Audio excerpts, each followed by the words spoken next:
அஸ்ஸலாமு அலைக்கும். இன்னைக்கு நம்ம ஹஸ்ரா கிரியேஷனில் பண்ண போகிறது சிக்கன் சீசி பர்ரா. ரொம்ப எம்மியான இந்த சிக்கன் எப்படி பண்ணுறதுன்னு பார்க்கலாம். மிக்ஸி ஜாரில் 3 பச்சை மிளகாய், கொஞ்சமாக மல்லிக்கீரையை ஒரு பல்ஸ் பண்ணிவிட்டு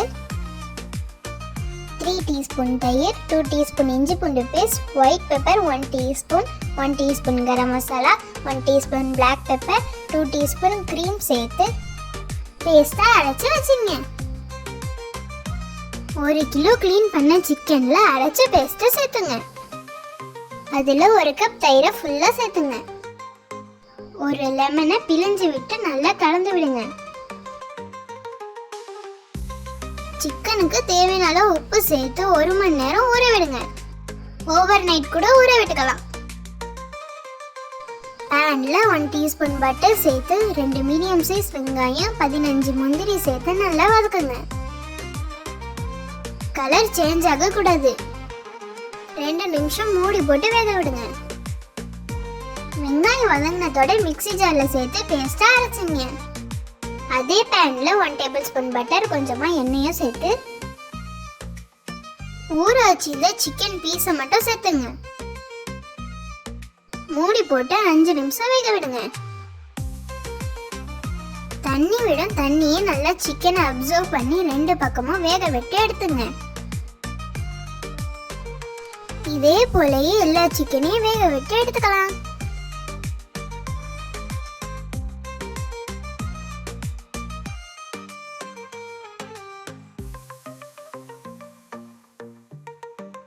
தந்தூரி ஃப்ளேவருக்காக அடுப்பிலே சுட்டு எடுத்துக்கலாம்.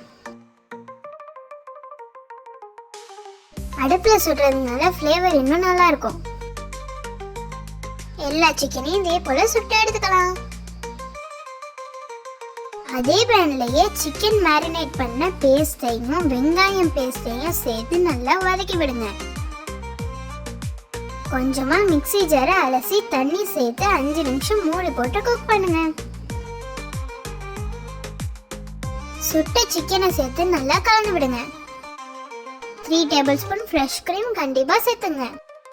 நாங்கள் சேர்த்த வீடியோ டிலீட் ஆகிடுச்சு.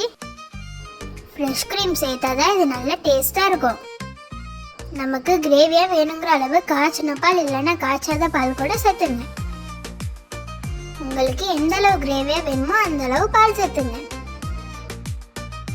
உப்பு வரப்பெல்லாம் செக் பண்ணி பார்த்துங்க. ஒயிட் பெப்பர், உப்பு சேர்த்துங்க. எங்களுக்கு பத்தல, அதனால நாங்கள் சேர்த்துக்கிறோம். மூடி போட்டு 5 நிமிஷம் வேக விடுங்க. வேகிற கேப்ல ஒரு கடாயில் 1 டேபிள் ஸ்பூன் கஸ்தூரி மேத்தியை ட்ரை ரோஸ்ட் பண்ணிட்டு கையாலே நறுக்கி விட்டுங்க. நல்லா பவுடரா ஆகிடும். இதை போல பண்ணி சேர்க்கும் போது நல்லா ஃப்ளேவரா இருக்கும். அதுலேயே 2 டேபிள் ஸ்பூன் அளவு பட்டரை உருக்கி வச்சிங்க. நல்லா குக் ஆனதோட சிக்கன்ல கஸ்தூரி மேத்தி மெல்ட் பண்ண பட்டரையும் சேர்த்துங்க. ஸ்லைஸ் சீஸாவது மொசரல்லா சீஸாவது சேர்த்து மூடி போட்டு 2 நிமிஷம் குக் பண்ணுங்க.